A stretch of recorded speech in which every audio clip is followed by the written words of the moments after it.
Доброе утро! В столице Кабардино-Балкарской республики, в городе Нальчик, состоялась торжественная церемония подведения итогов заключительного этапа 6-го Всероссийского радиофестиваля «Голос Кавказа», посвященного памяти первого президента Чеченской республики, героя России Ахмата Хаджикадырова.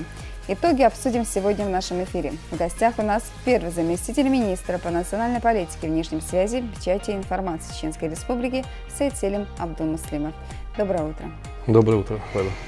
Итак, церемония прошла. Кто стал победителем? Это будет самый первый и главный вопрос. Вы знаете, победители у нас в 3 номинациях были из Липецкой области, Липецкая ФМ, из Североморска, Мурманская область, номинация «Тематическая программа» и утреннее шоу КБР Медиа. 3 победителя в 3 номинациях. А всего номинаций сколько было? У нас 3 номинации и специальный приз. И специальный приз. Да. Отдельно. Также в этом году мы с учетом предложений экспертного совета мы учредили еще 4-5 дипломов. Это 4 диплома за верность профессии и 1 диплом детской редакции Башкортостана за любовь к профессии.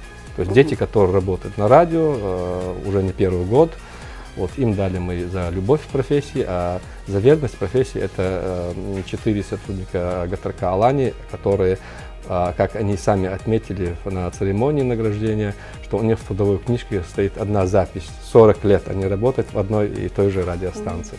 То есть, если сказать по аналогии с предыдущим годом, это было нововведение? Да. Ну и, соответственно, мы в дальнейшем будем именно вот такие моменты улавливать и награждать радиосотрудников, журналистов. Как Нальчик встретил гостей фестиваля? Вы знаете, Кавказ с гостеприимством, конечно, любого удивит. Действительно, Нальчик по сравнению с другими городами, не скажу, что в других городах было плохо, но в Нальчике чувствовалось кавказское гостеприимство. Соответственно, органы государственной власти, они оказали полную поддержку и понимание, внимание, то есть по организации проведения данного мероприятия. Хочется отметить, что они также создали оргкомитет у себя в республике во главе с первым заместителем председателя правительства Ахоховым Тамуразом Борисовичем. Также в оргкомитет у них входил и министр культуры Кумахов, также туда входила Казанчева, это руководитель КБР Медиа. То есть недавно созданное у них есть такое информационное агентство, то есть куда входит, медиахолдинг, можно сказать, КБР Медиа. Вот, они действительно очень помогли и в организации проведения данного фестиваля. Если говорить о составе жюри, оно изменилось либо? Состав жюри ежегодно мы обновляем, то есть чтобы не было постоянных членов экспертного совета. Да, некоторые остаются, а некоторые вот с регионов люди, соответственно, мы пишем, чтобы они представили члена экспертного совета, да, члена жюри, и, соответственно, каждый год они представляют нам нового человека. Это в этом году, соответственно, у нас в жюри вошли и сотрудники и Тартас. Что хорошо, мы ежегодно включаем нового эксперта с региона, где проводится фестиваль. Вот в этом году до сих пор не было с КБР эксперта, в этом году вошел в КБР, то есть эксперт вошел с Кабардино-Балкарской республики. 6-й фестиваль закрыт. Когда будет дан старт 7-му? Вы знаете, с нового 2017 года мы проведем жеребьевку. То есть если 6 городов, они уже вышли с этой жеребьевки, то есть остаются у нас, если всего 13 городов, тогда у нас остается еще 7 городов, 7 республик, где мы еще должны провести радиофестиваль. Каждый год, как мы знаем, проходит также гала-концерт во время награждения. Кто из артистов принял участие в этом году? Да, в рамках фестиваля у нас ежегодно проходит и гала-концерт с участием звезд эстрады с регионов ЮФО и СКФО. То есть все 13 республик, опять же, в этом году также были представлены.